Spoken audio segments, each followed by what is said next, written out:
Oh, baby, rub your hands together. Manchester United are third in the Premier League. Who'd have thunk it? Not me. About 6, 7, 8 games ago. But Michael Carrick has now got 7 games under his belt with 6 wins and 1 draw. We're unbeaten in our last 11 in the league. It wasn't a perfect performance. There were problems in the first half and problems that we've seen now in quite a few games. However, United did enough, and I'm going to be speaking about Sesko, going to be speaking about Bruno. But just take a second to have a little peep at that. We're third, people. Third. We finished 15th last year, and we were down and out when Ruben Amorim was sacked in Jan. But this has been spectacular.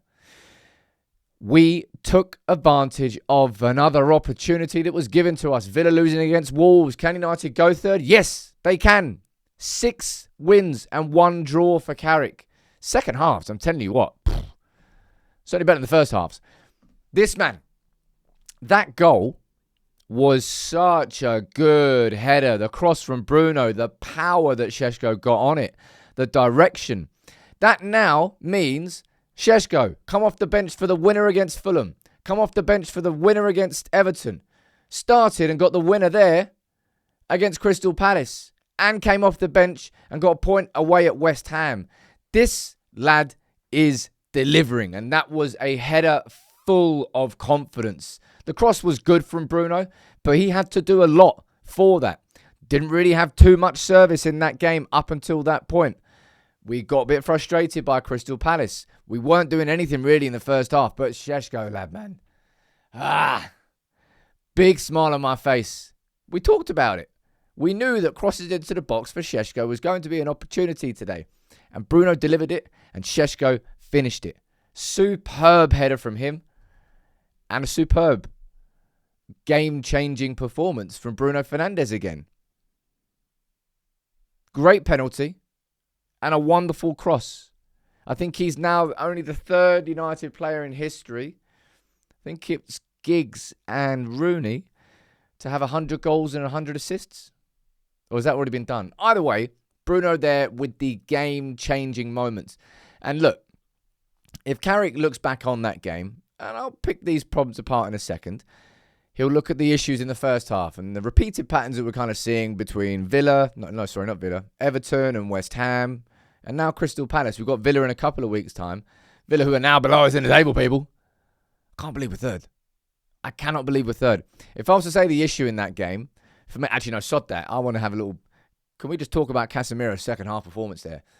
Because one thing in particular I felt that we were doing so much better in that second half, it's like balls from where Casemiro was in the midfield, right towards the edge of the box, and then, you know, there's little like flick passes around the corner. Instead of taking a pass on, taking a touch or like passing it back, just a little flick, almost like breaks the line. Casemiro was delivering a few of those passes in.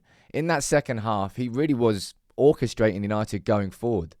Thought it was fantastic for him. He could have scored. Probably should have scored in the first half. That header from the Bruno cross.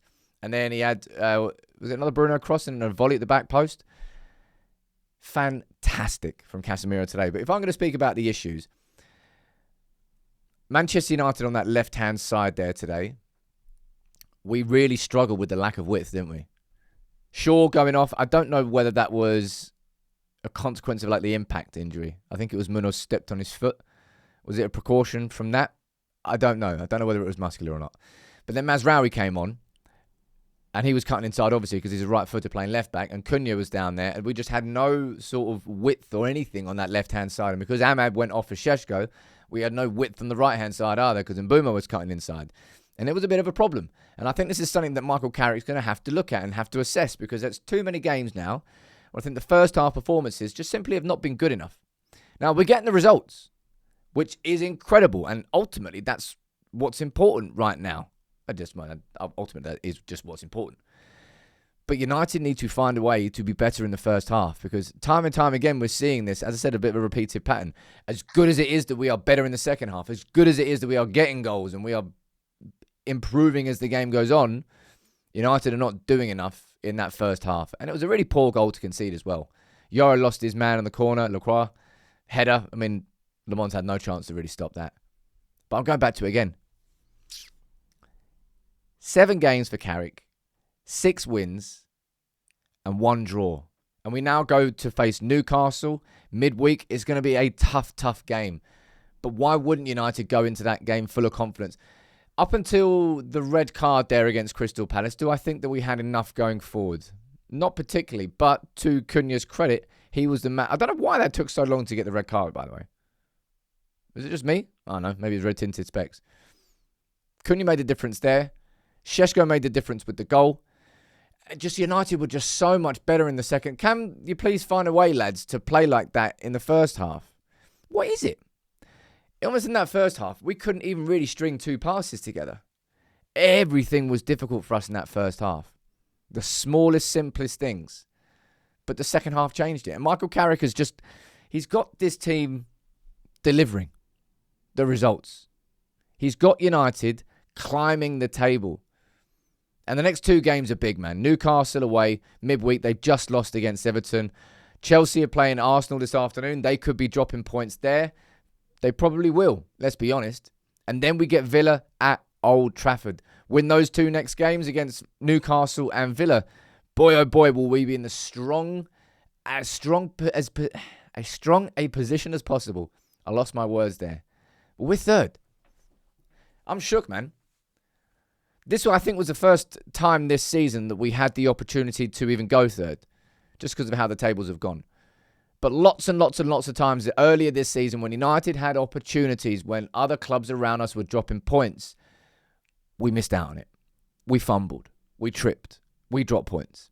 And we just kind of went into that constant cycle of, can United go into the top 4? No, they dropped points. Rinse and repeat. But under Michael Carrick, every opportunity has been taken. Sesko there with another winner. Like, imagine that. Like, the amount of points, that's 4 goals that he's got against Fulham, West Ham, Everton, and now Crystal Palace. And those 4 goals have earned United 7 points.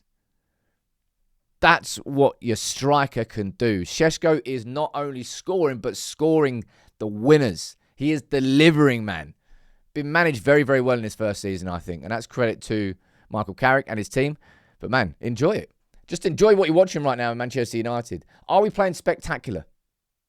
I don't actually think we are. Are there things that we need to improve on? A lot, especially on the left-hand side and in the first half of each game, basically. But we are getting the results, and United are marching up the table. And while others are fumbling, we're finding our feet.